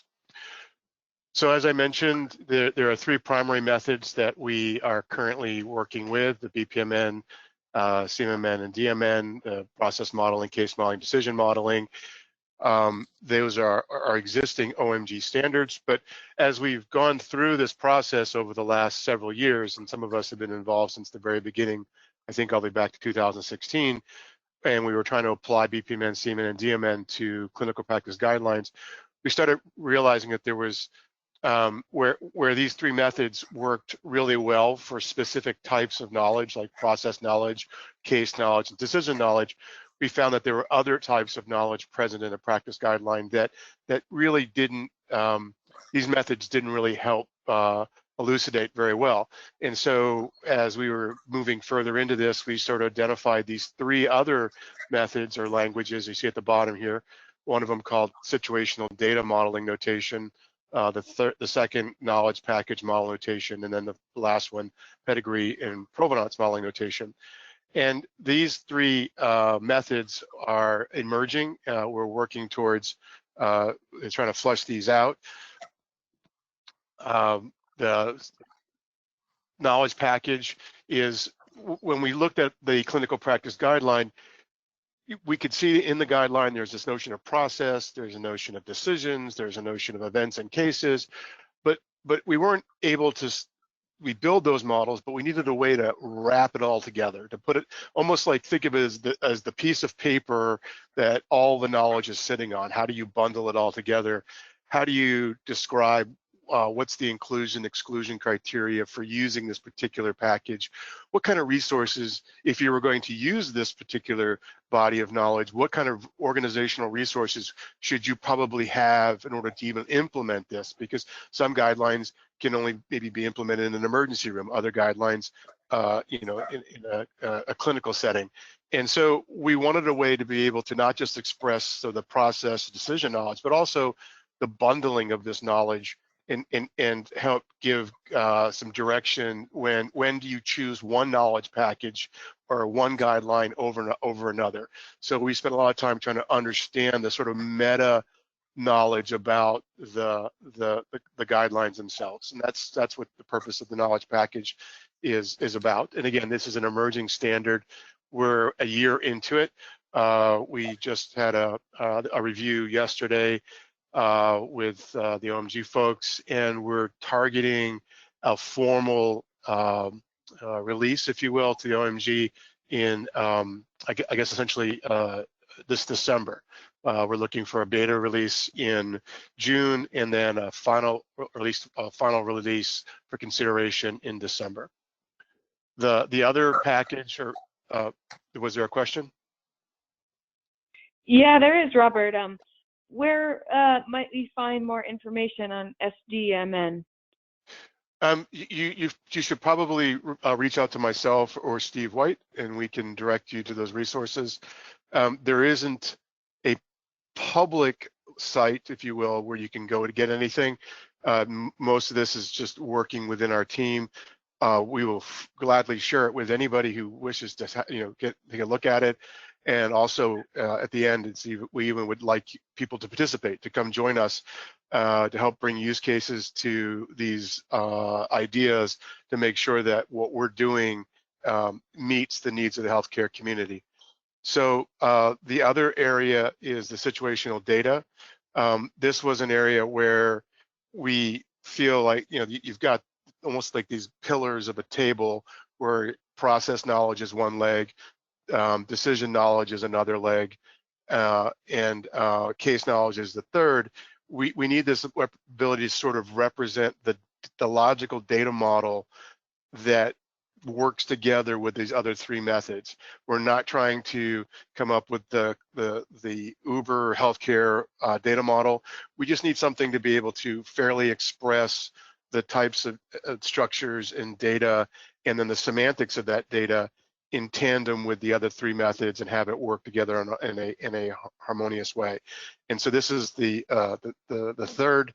And then the it looks like my slides got, the third is pedigree and provenance. And this is the, well, I know I mentioned the word metadata about a guideline, but this is the metadata about like the version of the guide. What's the basis of the clinical knowledge? You know, was there a study? Who are the authors? Where was the research done? What was data publication? All those kind of meta things about the knowledge package itself.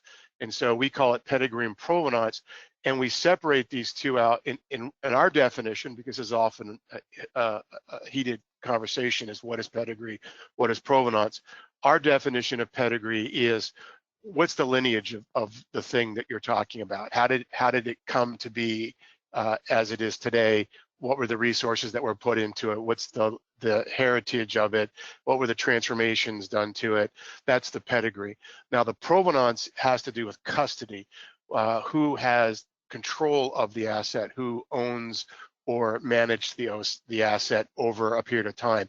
And you can have provenance without a pedigree, you can have pedigree without provenance, or you can have both.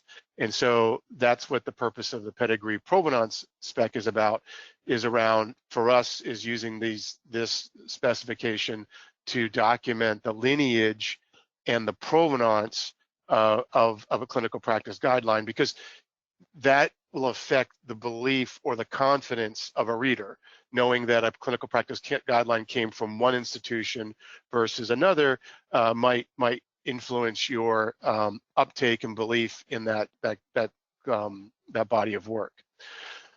So that let's see, we meet pretty regularly, pretty faithfully, unless we've got a meeting like this where it goes all week, or some kind of conference.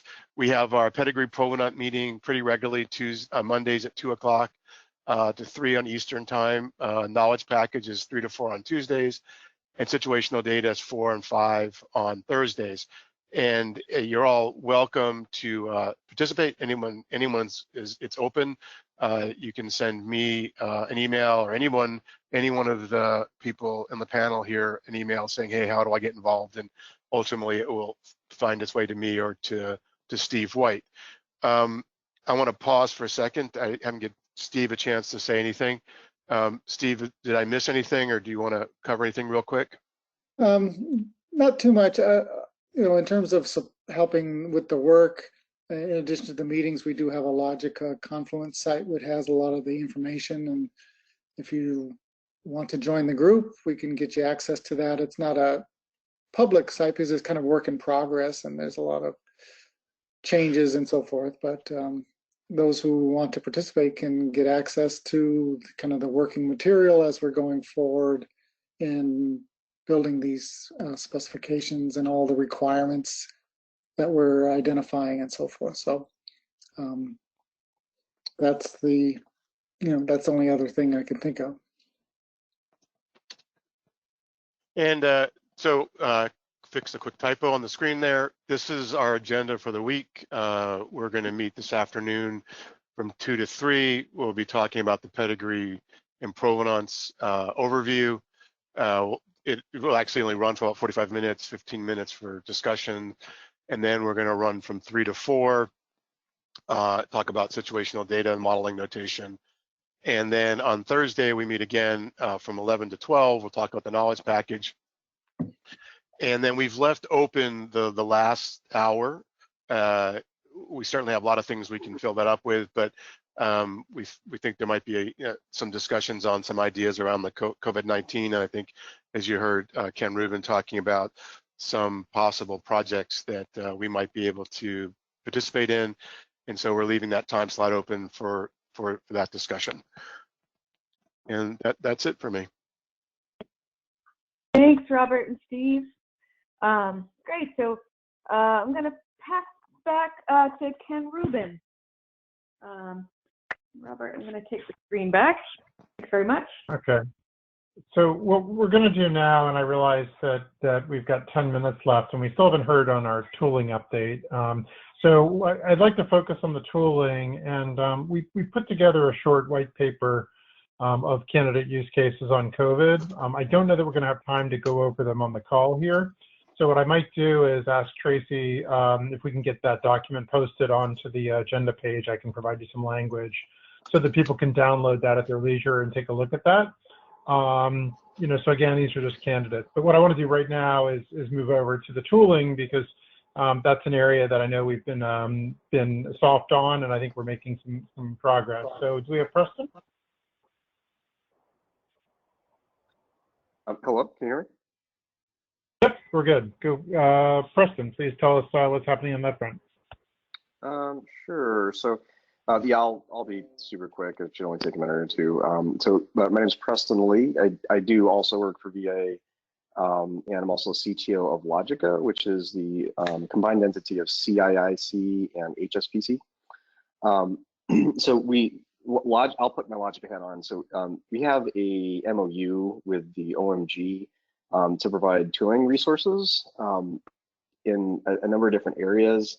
The things that are most commonly used, and I think are really kind of only used by the BPM+ program at the moment, are the Atlassian stack that Steve White mentioned. And so there's a Confluence space and Jira project that are available, you know, for really anyone in this community to leverage. It's free to sign up at logica.atlassian.net. And Steve White is the administrator of that. If you would like to contribute but having account issues or whatnot, you can also just contact the help desk at help.logicahealth.org, and we'll get that figured out. There's also, just as a general FYI to the broader community, there are a couple fairly big changes that are in the process of rolling out right now. Well, I guess one I should also mention the Fire Sandbox is another tool that's available free of charge for the OMG community to use. It has been used in the past, as it allows you to create Fire Sandboxes with open endpoints and or authenticated endpoints for use as external services and data sources. It supports R4, R3. Yeah, I think DSTO2 is still in there as well. But that usage is also covered. Right now, we're in the process of rolling out in a stack by Clinical Architecture, capital C, capital A. It's this medical product, which is really about clinical authoring of the terminology level resources, the stewardship and curation processes that go into that, packaging, and ultimately distribution of those packages. It's a fairly sophisticated stack and is also going to provide some endpoints for Logica collaborators for non-production use. And so there's going to be, if that is of interest, or if those endpoints are something that the BPM+ community feels that we may want to bake into some demos, those training resources are going to be available in the next couple of weeks, and there's going to be some in-person training going up too. It's a fairly sophisticated product. So that's very exciting. Also, we now have a HIPAA compliant environment as well, and so we're starting to kind of bleed into that space. And so if the BPM+ community does want to keep things running or do these sorts of kind of HIMSS type demos for a longer period of time, there's infrastructure that's now available to do that. And so that's not something you can just do by yourself in 5 minutes, but it's something that we can arrange, or if necessary, we can make MOU tweaks to make stuff like that happen. Great. Thank you, Preston. Appreciate that. So one of the things I think we'll probably need to do is maybe start to assemble a little support work group around tooling, just to, for community enablement stuff, so that as a collective we know what's out there and we can get to it, and we start to have, the cobbler's children have shoes, so to speak. So we really value the relationship with Logica and appreciate the support from that front. We've got about 5 minutes left. We have a few questions in the queue. Why don't I throw some of those off? So I'm going to open them to the panel, or maybe direct it, and if you could come off mute and respond as appropriate if you have an answer for this. Maybe we'll do a couple of the quick hit ones first. So one is, from Harold Lehman. There's a student who should be getting involved in some of the XX, MN meetings. How do they connect them? I'll start and then Robert can finish. But you saw the schedule of events for this week. One of the things that hasn't been mentioned is we have dedicated lists for each of the working groups above. Those list signups are available from the BPM page, and maybe Tracy, you can pop over to that the home page and pull that up while we're talking here. So people can self-subscribe to the lists of interest. There's an announced list, which is a low traffic list of big happenings, things like webinars and availability of documents and so on. And then each working group has a working list, which is where the day-to-day activities are happening. You do not need to be a member to subscribe to a list. So one of the immediate things you could do is sign up to the methodology list, and then you know everything that's happening in and around that space. So that's probably how I would answer that question. Robert, anything you'd like to add on that front?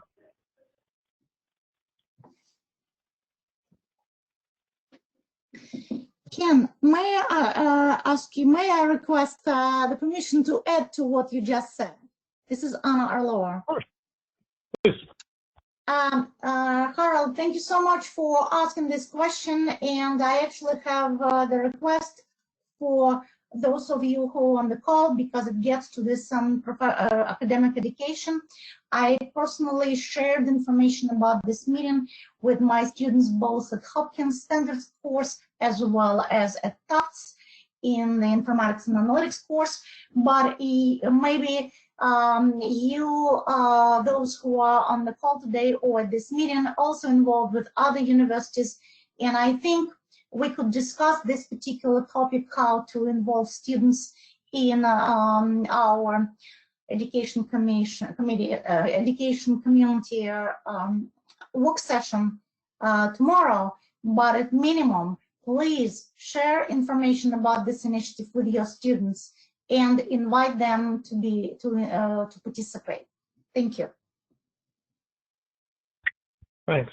So the second question, which is a real quick one, is that if you identify gaps, errors, corrections to the field guide, we probably don't have as good a feedback mechanism to just email and provide those errata things. So why don't we take that as an action item to improve that? So there are contact lists to get to the co-chairs. So that's probably the short-term answer, but it's not a sufficient long-term answer. So I think as we get the collaborative tooling sorted out and we can do trouble tickets and all that kind of stuff, we'll improve that. But in the short term, you can just reach out to the respective owner.